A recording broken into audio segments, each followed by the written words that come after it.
you have this whole build of a tournament, and ultimately we thought we were going to have a new champion because of a tournament. And, we love tournaments. We've seen tournaments before pan out that way. That's how, how Kenny Omega got his title shot, and now ultimately he is the champion.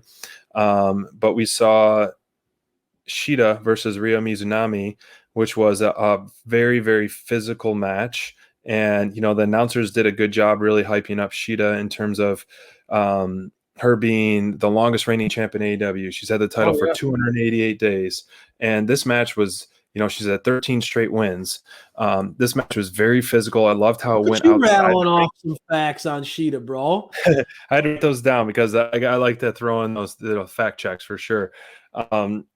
And I liked how it was very physical, over the barricade, and they were doing those like pile driver moves and leg drops and all that outside the ring. So, and then the punches, the slaps, and Ryo can do a couple hard ones. Then she does like the comical, just like the annoying ones. It's like a fly that you can't finish swat, where she's just swatting your chest. Yeah, then all of a sudden she hit you with like a really hard forehand chop. And I thought it was fun, entertaining to watch.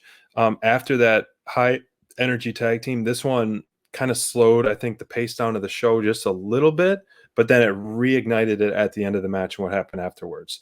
So yeah. I think that there was so much going on, right? And like in early on in the show, man, like it was just an absolute, like, I mean, you got the battle royal, like it was fast paced, crazy. This match was more physical. It was a little bit more of a journey. I liked how early on the commentator team did a very nice job of highlighting about like some of the showmanship and like the theatrics of Ryo. What a disrespectful action that was toward the champion. Like building off of like, okay, like, yeah, this is her style of being silly and like entertaining the fans, but also like weaving that into a psychology of a fight and how like when you are, because we think about, you go back in some of boxing's greatest icons about, the shuffling and dancing and doing all sorts of stuff. Oh, like a butterfly, sting like a bee. That's right. And so I thought that the commentator team did a really nice job of like taking something that could have been a negative, something that could have detracted from the match. Right. Like some of those, like you said, some of those like silly slaps that Ryo was throwing, and made them amplified it so that it was, no, this is a good thing about the fight, and it actually added a little bit more heat to it. I think as the match wore on, and it became proof that this was not going to be an easy fight for either one of these women. Right. They started like, and this is what I was saying, like the way that this match will deliver is if these two women lean into the fact that hitting each other, right, this one would be an awesome match. And the way the match played out was at the beginning, I was worried they're going to get into this like, oh gosh. And then over time, they couldn't put each other away. And then, dude, by the end, I mean, it was like some of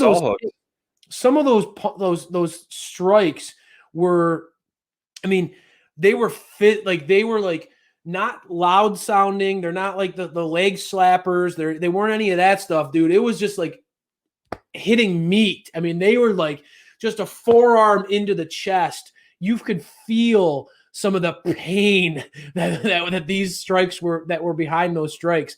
I thought that they definitely, as the match wore on, this was the opposite for me, that as the men's heavyweight championship, right, where I felt like that match was kind of amazing at the beginning and then sort of struggled towards the end. This match, I was struggling to be fully committed early on because of the way that it was playing out. And then, dude, like as this wore on, it felt more and more like an actual battle, like a real war.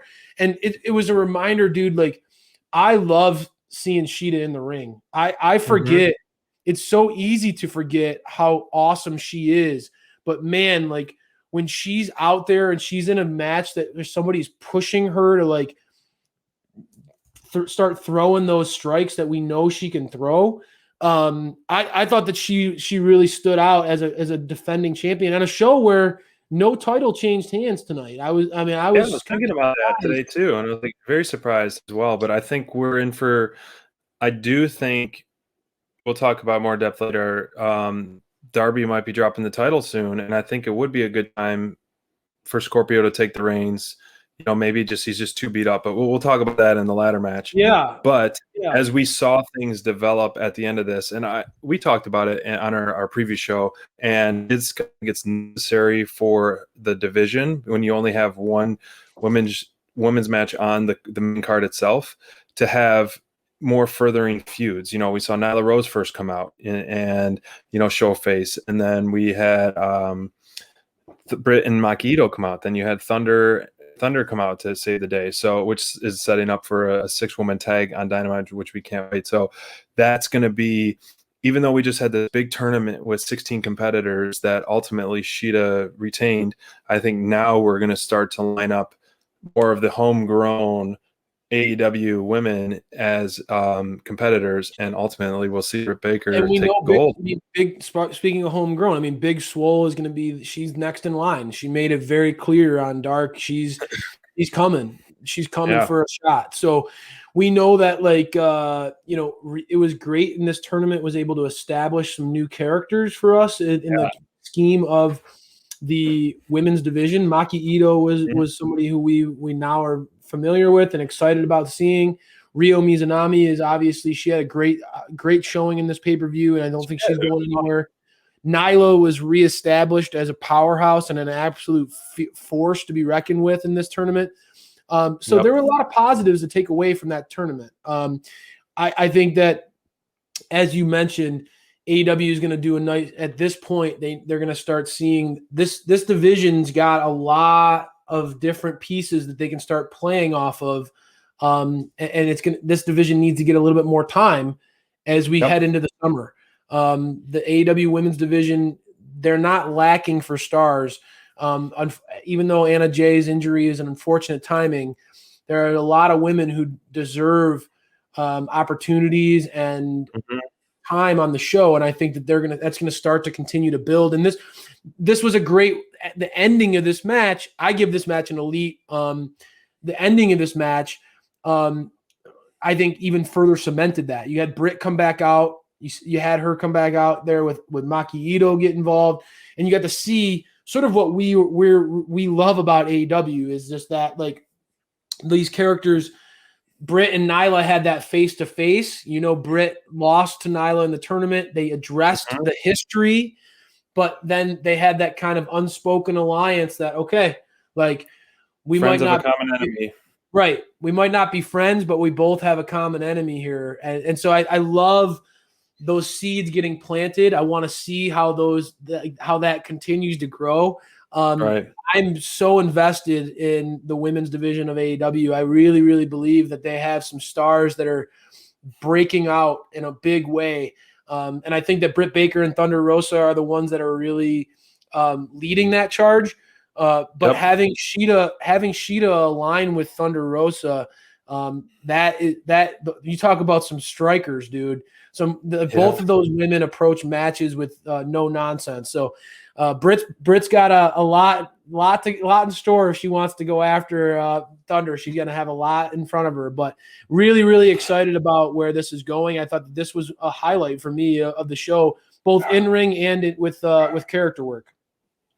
I agree, man. It's looking up for the women's division for sure.